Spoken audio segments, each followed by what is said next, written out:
Hello and welcome to your healing subscription. This is a bonus round. Remember, I said that we're doing every Monday for the first 4 Mondays of each month. This is one of those special months where we've got 5. So it's not supposed to do one, but I decided I'm going to do a little bonus round, and this one I'll make available to subscribers as well as anybody else who wants to experience this. So for the non-subscribers, so the ones who are not subscribed yet, at least you know what you are letting yourself into if you decide to subscribe in the future. Okay, so I'm doing a little bit of a mix match of things today. We're throwing in some kinesiology, some life alignment, some of my own modality using the Wands of Horus cards, using a Vortex Circle, and Soul Plan. So I'm throwing a whole bunch of things in to make a mishmash of something that we're going to see where all of this is going. Now, I've done a lot of the preparation work already. I've set up your vortex. It's right here next to me. I have dowsed for all of our information, all of our questions and everything that we need for the session. And so this is, as long as you do the tune in, then you should receive the healing regardless of going through the entire video or not. Of course, if you go through the entire video, you get the benefit of really working through the emotions and feelings and so forth. Just as always, a reminder, this is a group session, which means we're dealing with group energy. So within the group, we have the individuals. Each of you are an individual. And so you will feed off the group, but you also feed into the group. And so this is what makes group healing so powerful, because we are all helping each other to grow. All of our energy is pooled in, and we can share that with each other. And the thing is that as we pool it, it actually magnifies. So we're not losing any part of ourselves by pulling into the collective. We're actually magnifying the energy. It makes it bigger. So the emotions that may come up, or the feelings or the words, they may not always make sense. It may not be something that you connect with yourself, or you feel you don't connect with it at all.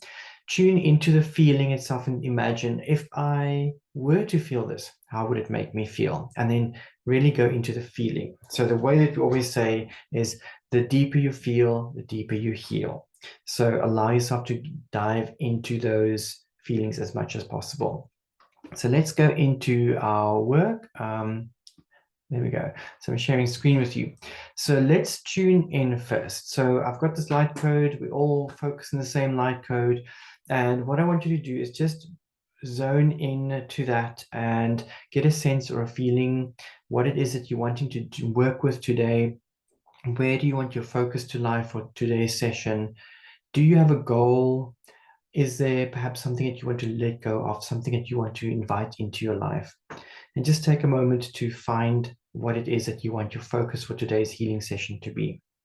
Allow your eyes to rest on this light code or trace it.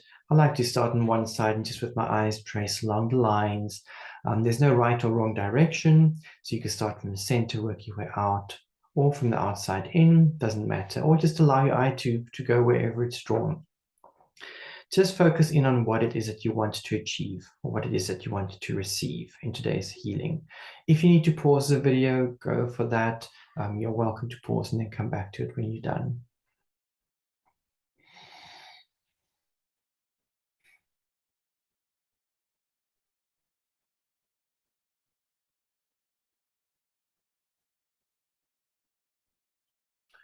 Just to give you a little bit of an idea what we're working with today, you don't need to understand what's happening here. This is just a vortex that we've got, a vortex circle. I'm using the Wands of Horus cards, as I normally mention. These are quite small cards. They each contain a magnet, and they also contain 3 chips in different combinations.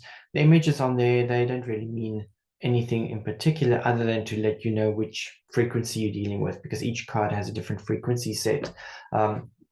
And so I'm using my knowledge of ancient Egyptian hieroglyphs and mythologies and healing to bring a lot of the information through as well.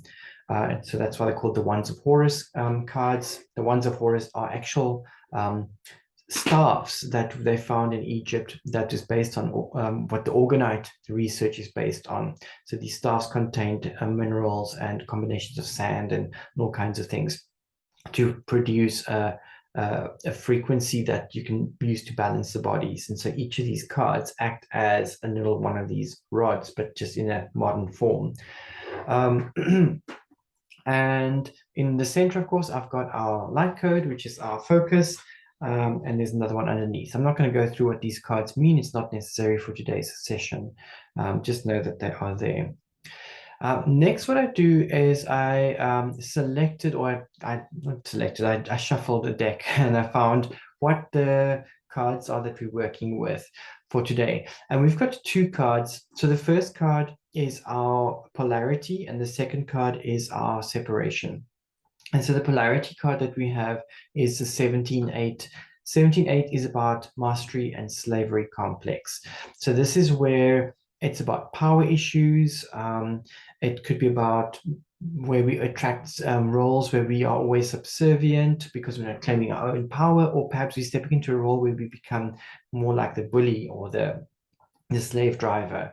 It could be about blockages around actioning into your purpose, your life purpose, or your mission. And it could also be about struggling to speak out or speak your truth. And when we talk about speak your truth, it's not just words, it could also be feelings, emotions, how you express yourself in general. Our separation card that we have is the 13-4. And when we bring the combination of 13-4 with 17-8, the main theme that we're dealing with is control issues. And so I want to just bring back to your awareness what your initial goal was that you set for yourself. What is it that you want to receive in today's healing? And what do you want the healing to be about? And how does control issues fit in with what your goal is, or your perspective, what it is you're wanting to achieve? So just think about that for a moment. How does control issues fit in with your goal or your focus? I placed both of those cards in the center of this vortex, and so we'll continue to do some work around this so the focus is there throughout the session. So I then dowsed to check what emotions we're working with for our goal. And so in relation to your goal, just think about what is the emotion or the word catatonic in relation to criticism mean to you? And this is especially when it comes to beliefs, your own personal beliefs or beliefs from outside sources. So when we talk about catatonic, we're thinking immobile or unresponsive, or stupor, like you can't move, you're completely like almost dead. And this is in relation to criticism. Does being criticized freeze you or immobilize you? And does your inner criticism, your own criticism, how does that affect you? And where does this criticism come from? Is it around any beliefs, perhaps? Okay, so you can dig into this as much as you want here. So again, if you need to dig a little bit deeper, just really think about what this means for you. Pause the video and just think about what is catatonic in relation to criticism and in relation to beliefs in general mean for you in relation to your goal and your focus for today's session. Then I check for a sabotage. Where do we get stuck? And sabotages, they are subconscious, so they happen in the background. We're not always aware of them. We don't always know that they're there. And the sabotage that came up here is, I have to do this myself, or I do not have to do this myself. So again, think about the whole thing. What is your goal? What is it that you want to achieve? Where do you feel that you've got to do things yourself, or you don't have to do things yourself? Like, where do you shrug off your have to do's? How does that fit in with power issues that we've got and control issues with our slavery mastery and our 13-4? Okay. And then the emotion that we have with the sabotage is devalued, and it's in relation to eagerness. So if we put this together with I have to do this myself or I do not have to do this myself, how does eagerness fit in with that? So perhaps you get very excited about doing something and you want to do it yourself, even though you probably would be better off to delegate the task. And by doing that, how do you devalue yourself? How do you devalue your time, your effort? Or perhaps you feel you don't have to do this yourself and you end up delegating the work. How do you devalue yourself because you're too eager to push the work away? Now, for each person, it's going to be different. You're going to be sitting on a different end of the spectrum to see what it means for you and what does this mean for you today? Because tomorrow it's going to mean something different. So what does it mean for you today? Again, pause the video if you need to really dig into what those questions are all about. Okay, then I want to just dial something quick. Oh, let me get my pendulum. Why is it sitting so far away? So just place your left hand, spread the fingers and just put it on the side of your head above your ear. And I'm just asking the question, do you want to change? And pendulum swings, no. So I'm assuming for the majority of the group, it is like not something that you want to focus on. This is subconscious, so don't take it personal. We're not going to fix this yet either. Then I want to just do another chat test, and you don't have to do anything over here. Are your circuits blown in relation to your goal? Okay, and pendulum gives us a swing over here as well. So whatever your goal is somehow blowing your circuits so that you can't actually, just like the brain can't make the connection to do that job. Okay, now we're going to do a little bit of a physical job here. We're going to get all of our information into position. So let me just zoom back a little bit. So the first point that came up for us today is the bladder. So what you're going to do is take one finger, doesn't matter which finger, and place that just above your pubic bone. And it doesn't have to be a heavy push, it's just a light little hold with the fingertip. Okay, got that point. Next, take another fingertip, place that on the back of your neck, just underneath the skull, sort of in the base of the neck. And it's just a light hold there. Next, hopefully you started with the left hand. It would have been maybe let's start again. Let me just actually do that like that because we need our left hand for our next point. So I'm using left hand on the bladder point, just above the pubic bone. The right hand on the back of the neck. Next, you want to use your fingers in some way, shape, or form to create like a little diamond shape. So if you put your index finger above your left eye, and then your middle finger on your tear duct, the thumb on the outside corner of the eye, and then maybe your ring finger underneath the eye, that's your left eye. Okay, let go of the back of the neck. Now hand just away from your third eye, above your brow. So it's just floating up there. Okay, and then from your left ear, draw a line down, down, down to just above your nipple line, sort of on the chest, and just place one finger there. And then we're going to take, I'm using index finger and middle finger, just sort of the distance apart that they are, and then placing that on the sternum, in the center of the sternum, sort of in line with your nipple line. Okay, that's quite a little process there. And then just give yourself a little tap on the head, like it's a little child saying, good job. Okay. So that's our priority points that we're bringing into the system, into the story today. So the bladder is about letting go of what no longer serves. It could also be releasing anger and stuff like that. Our central nervous system is the central communication between everything. So if we look at, bring everything that we're talking about here back into your relation to your focus and intention for today.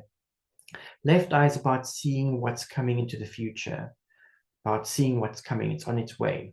The brow is about seeing the bigger picture. It's about your dreams and your aspirations, and like really going big with what it is that you want to see. Geopathic stress, this means, that was the point over here. Geopathic stress is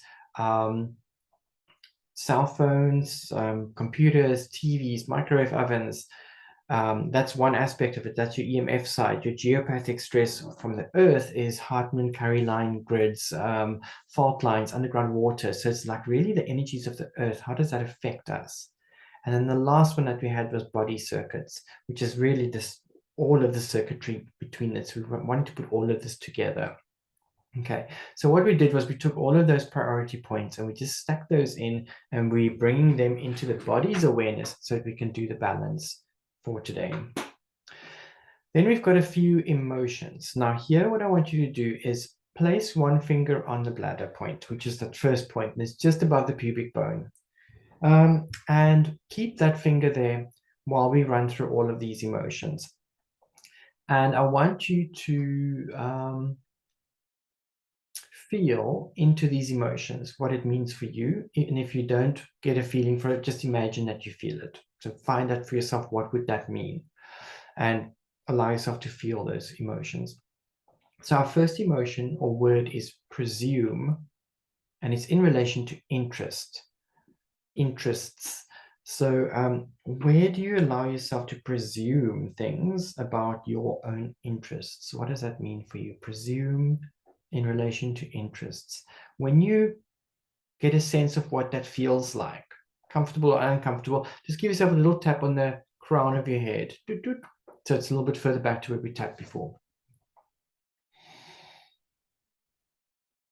Then focus on the emotion of the word shady, and it's in relation to thought forms. So shady, of course, this is something that's not so great. It's like something that's maybe a little bit, yeah, not great. And thought forms are any thoughts that are either being sent your way or thoughts that you are sending out into the world. And a thought form is when you have a thought over and over and over, and it actually starts taking a shape of its own, and it starts creating and moving in a specific way based on how you do it. So we're looking at shady thought forms. Again, just feel into that. What does that feel for you? Once you get a sense of what it feels like, and it could just be like a feeling in the body, it's okay. Don't have to analyze it. Just tap back of the head again. This is sort of the crown. Then our next emotional word is disrespect in relation to siblings. And it doesn't have to be in this moment in time. You could take yourself back to any time in the past where you were disrespecting your siblings. What did that feel like? And what does it mean for you? And what does it mean for you in relation to your current story? Once you've got it, little tap on your crown. Then our last emotion that we have or word is cosmic, and it's in relation to patience. So where do you have cosmic patience, or where do you need cosmic patience? Or perhaps do you want to bring cosmic patience into your life and get a sense of what cosmic patience would feel like?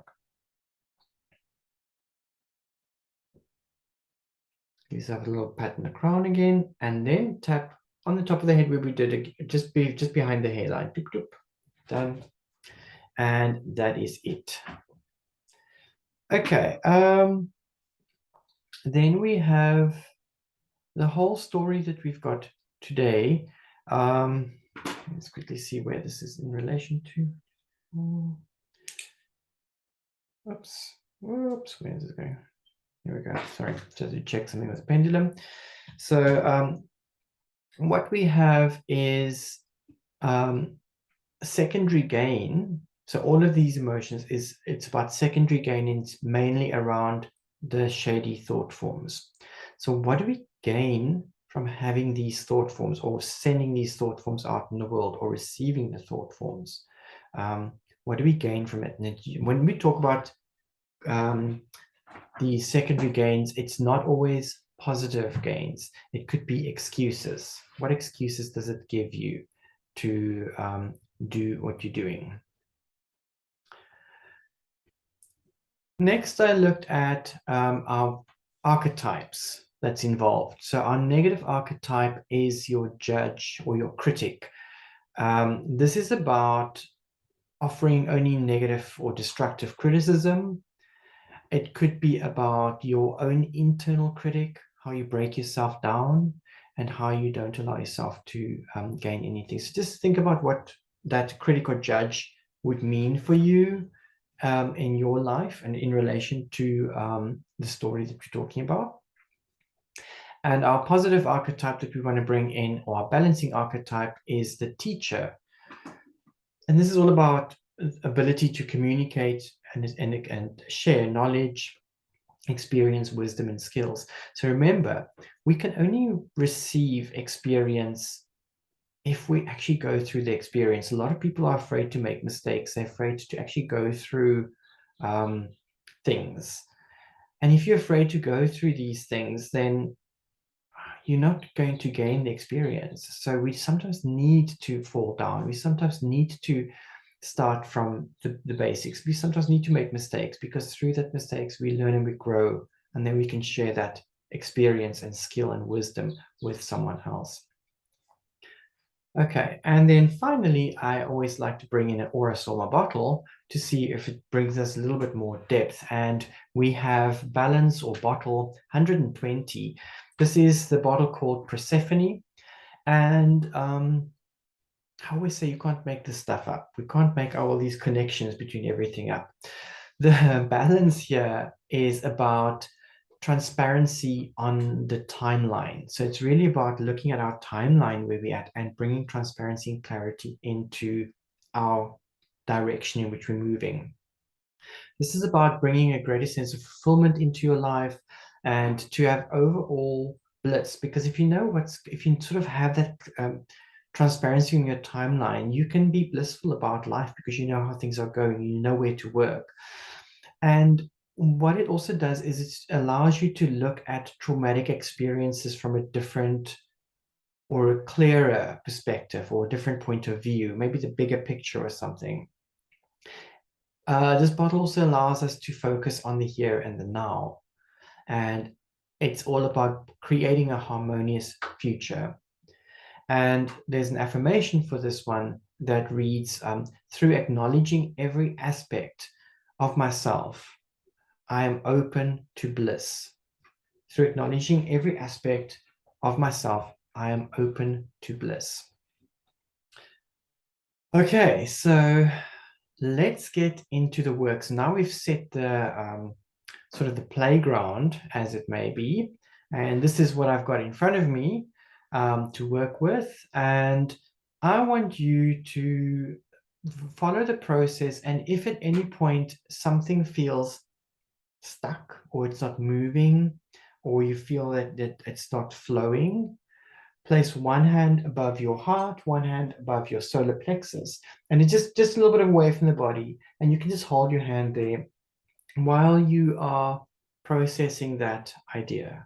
Okay, so that is our balancing point. If you feel that you need to, you can actually place your hands directly on the body, but it's nice to have a little bit of way.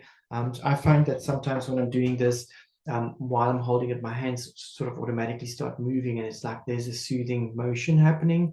Allow that to happen if it happens. Otherwise, just place your hands on your heart and on your solar plexus. If anything feels a bit tight, blocked, doesn't move, do that. So you do this for yourself at any point during the next phase of this work.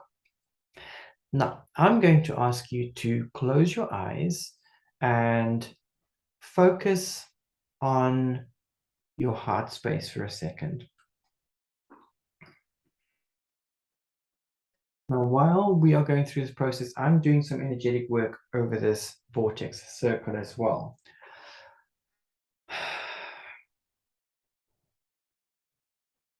So, the first thing that we need to do is to connect to an animal.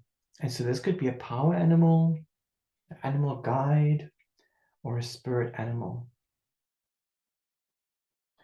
So you are in your heart space, and maybe just send out the call that you want to meet or connect with your power animal or your animal guide or your spirit animal.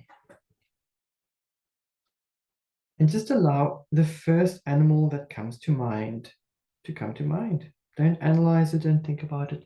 Just connect with that animal and get a sense of what it looks like. Sometimes they reveal only a part of themselves, and that's okay.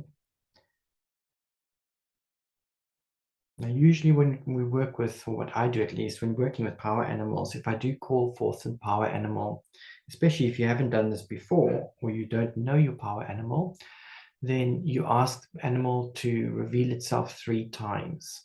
And you'll find that a whole bunch of animals may come through because they all want to work with you, but there'll be one that sort of keeps flashing back and back. So even like you see a crocodile, then you see an elephant, and you see a horse, and you see an elephant, and then you see a butterfly, and then you see a cricket, and then you see an elephant, and then you see a tiger, and then you see an elephant.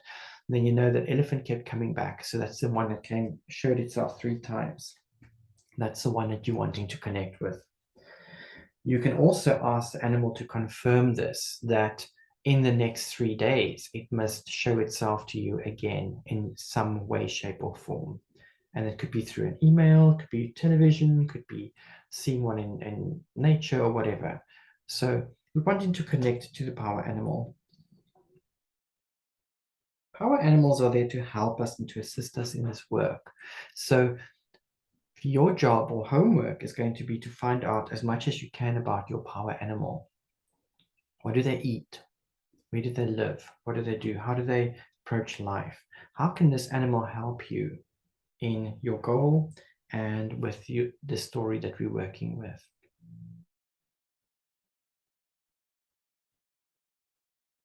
If you need more time at any point, just pause the video.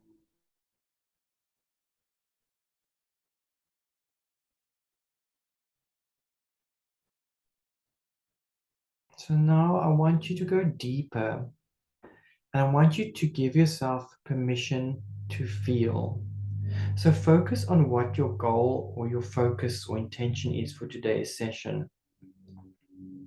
If it is something that you want to manifest or bring into your life, if you think about this, how does that make you feel? If it is something that you want to release, how does that make you feel? And normally when we want to manifest something in, sometimes people will like the sort of the shortcut mind. If you ask the person, how does this make you feel, this goal? The person in the shortcut mind will go, oh, it feels wonderful. Because they're thinking, oh, I want to manifest, let's say, lots of money. How does that feel? Oh, it feels wonderful. But really allow yourself to be honest with yourself and give yourself permission to allow yourself to make you feel, or allow yourself to feel. Permission to feel. If you want to manifest money into your life, how does that feel? And when you feel into that, you may go, actually, it feels quite crap. I don't have money. I want money. I feel sad. I feel neglected. I feel worthless. I feel unseen.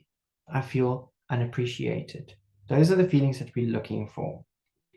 So if it's a goal that you're wanting to achieve, really dig in and find, what are you feeling in relation to the goal? Yes, we want it, but at this moment in time, how does this make you feel?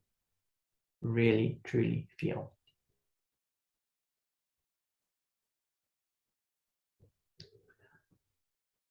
What do you learn from this experience?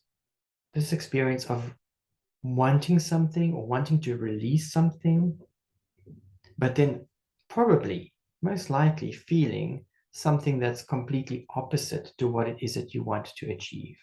What do you gain from this experience?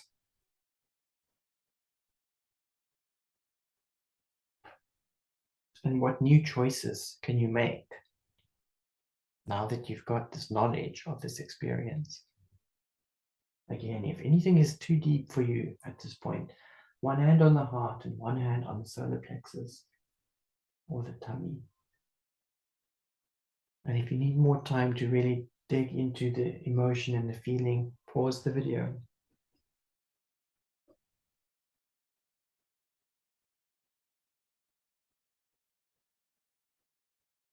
You asked to connect with a deceased person. So this could be a family member, loved one, friend, someone who has already passed on. Just allow yourself to connect with whichever one of these loved ones want to come through. They normally will just pop into your mind immediately. Trust the first answer that comes. Once you connect with this loved one or deceased person, do they perhaps have a message? Is there something that they want to share with you? Experience, information?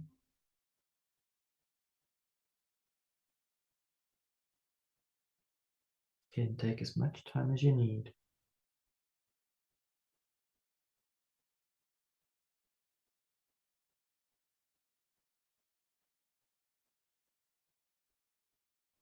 Now, we would like to connect to the inner child.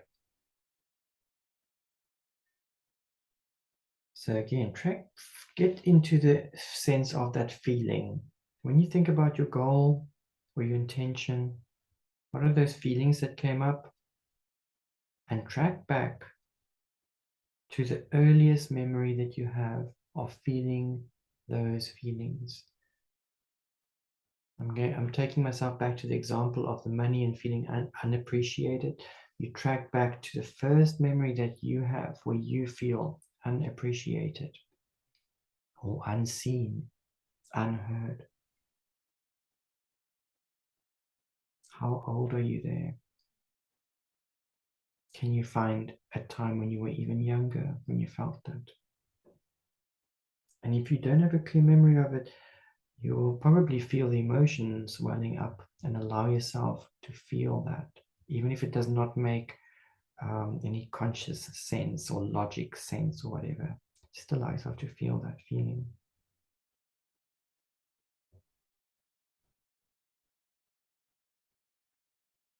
See yourself as that inner child. What are you doing?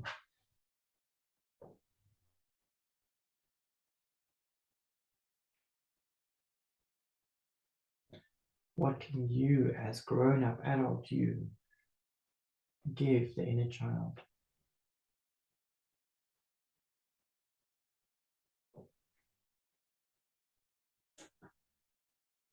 Do that now.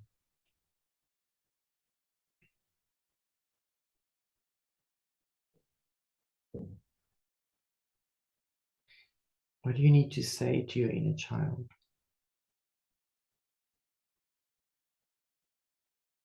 How would you say it?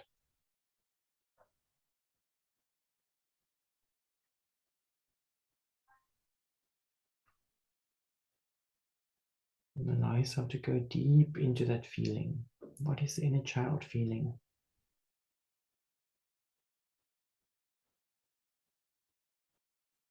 And what can you offer that inner child?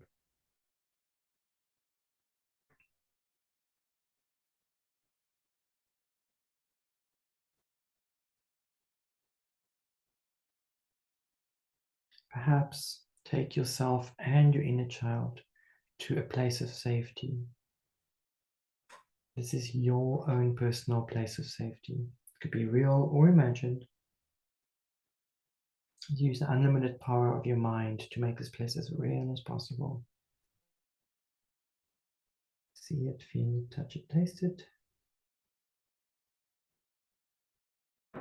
No one can come into the space unless you invite them in. So invite your inner child into the space. How can you support and heal that inner child? What can you give it? How can you communicate with it? While working with this inner child, you are connecting to your inner teacher.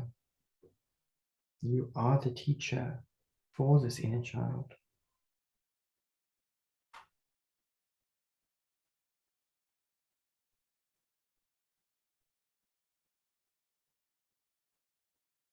If you feel that you don't have that capability, do you perhaps have a teacher in your life that you can call in who could help you with that?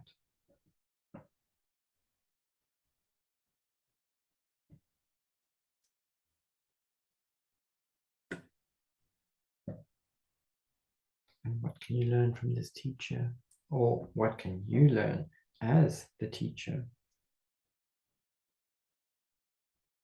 Because as we teach, we also learn.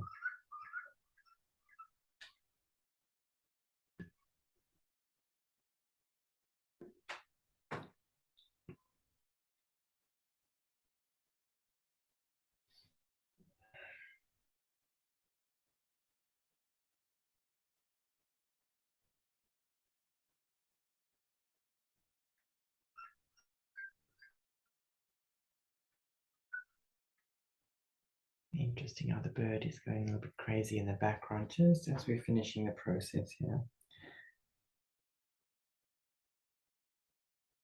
I don't know if you can hear the bird, but I can hear them quite loud.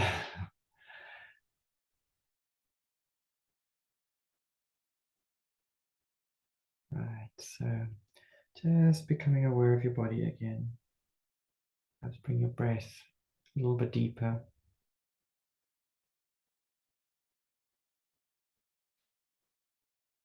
Slowly opening your eyes.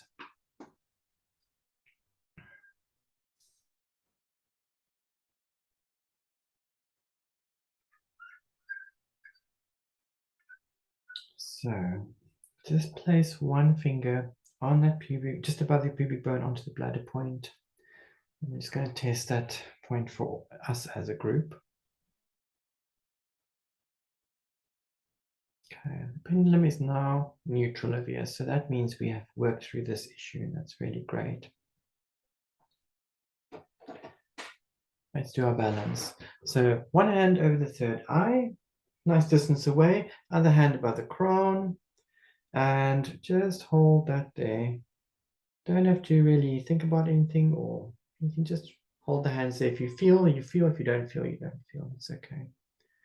Sometimes I like to move the crown hand a little bit, like in a small circular motion. Perhaps get a little bit of a pull. Imagine that it's sticking to the palm of your hand, and as you're pulling up, it's like pulling a little bit taller.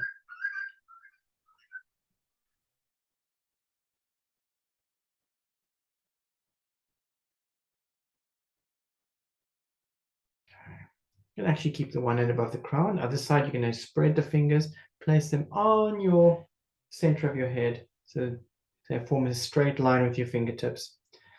And hold there. So it's just a light pressure on the forehead. It doesn't have to be very, very heavy pressure.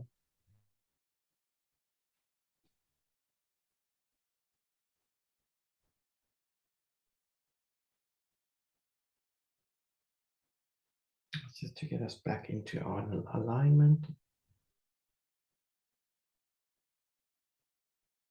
Okay, release that. Next, two fingers, sort of, we're going to go into the, if you draw lines from your eyes down the body. So it's just sort of below the breast. See there, so just below the breast, and two fingers in the eye line. Press there, tap very lightly on the top of your head, and then in the center, just above that, there's another point. You hold there. And if you get the point slightly wrong, it's okay. The body's quite forgiving, yeah. And then one hand above the heart, one hand above the solar plexus, just floating in the air. And hold there. So just to help the body to detoxify from the work that we've done, or the release that may have happened. You may feel like almost like your hands start to float away naturally, almost like it's being gently floating up away from the hand, or from the body, sorry. Just flow with that.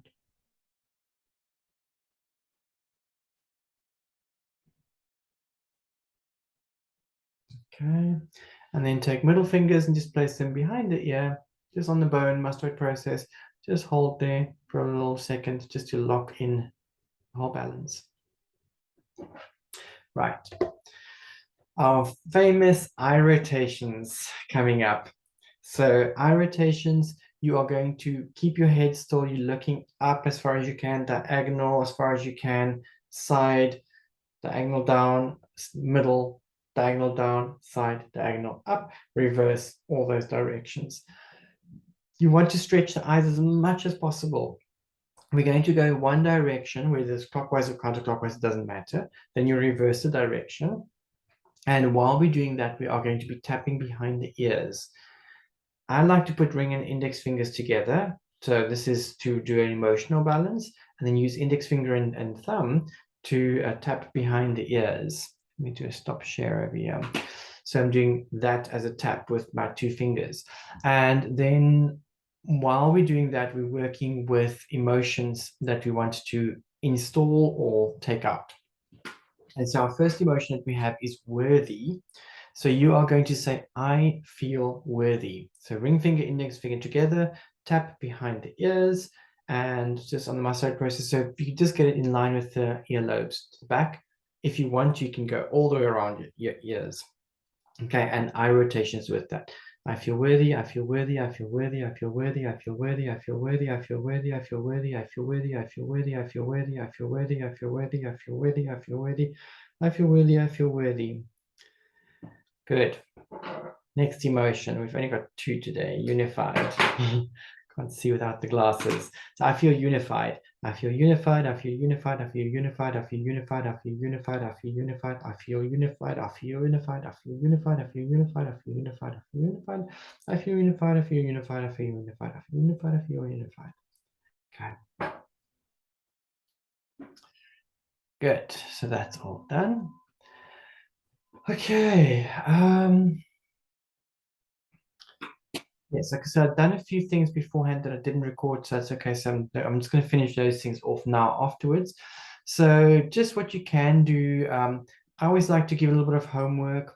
Homework is a way for you to anchor in and ground the work that you've done. So you're basically saying to the body, I have heard you, I'm here, I'm on board, and let's do this together. So you need to see what's going to work for you for this particular one. We've actually got two separate homeworks, but they combine really amazingly well, I think, if you look at them. So the first support or homework that came up is home remedy. So home remedy could be anything. It could be herbal, it could be homeopathic, it could be tissue salts, it could just be like whatever. It could be like anything, any advice that people would normally give you. And the other piece that fits with it is detoxifying the kidneys. So anything that you can think of for yourself that could detoxify kidneys. So kidneys, and oh, interesting. Our first point that we had, our priority point, was the bladder point. You really can't make the stuff up. So the kidneys obviously feed into the bladder, which allows you to release. So how can you cleanse and clear the kidneys? So again, you look at any supplements or remedies that's going to work for you personally. If you're not sure about something, then just check it up, either do research on it or so. And if you don't feel comfortable with that, then perhaps it could just be an energetic detoxification of the kidneys. So for example, if you do Reiki, if you are a Reiki master, you would know about the lightning bolt symbol on the kidney area. That will be really good to support the kidneys and detoxifying. Perhaps you just want to do Reiki on the back of your kidneys. Perhaps you do one at a time, where you work front and back, and then you swap sides, front and back. Perhaps there's reflexology and soles of the feet that could detoxify the kidneys. So it doesn't have to be medical or supplements. It could be any support or anything like that. Okay, so that is the healing session for today. This is at least the recording side of it. I will be uploading this in a moment with all the information. And on your side, you can take care, and I'll see you in the next healing session. If you have not subscribed yet and you want to, at least now you've got an idea as to how the sessions are. The sessions vary. So sometimes it's a little bit more kinesiology, sometimes a little bit more energetic, sometimes it's a little bit more of something else. So sometimes it's cards coming in. So I really combine a whole bunch of modalities that I've picked up over the last 30 years, and I weave them together to form something that we could all benefit from. So I hope that you had a good session today, and I'm sending you lots of love and light. Take care.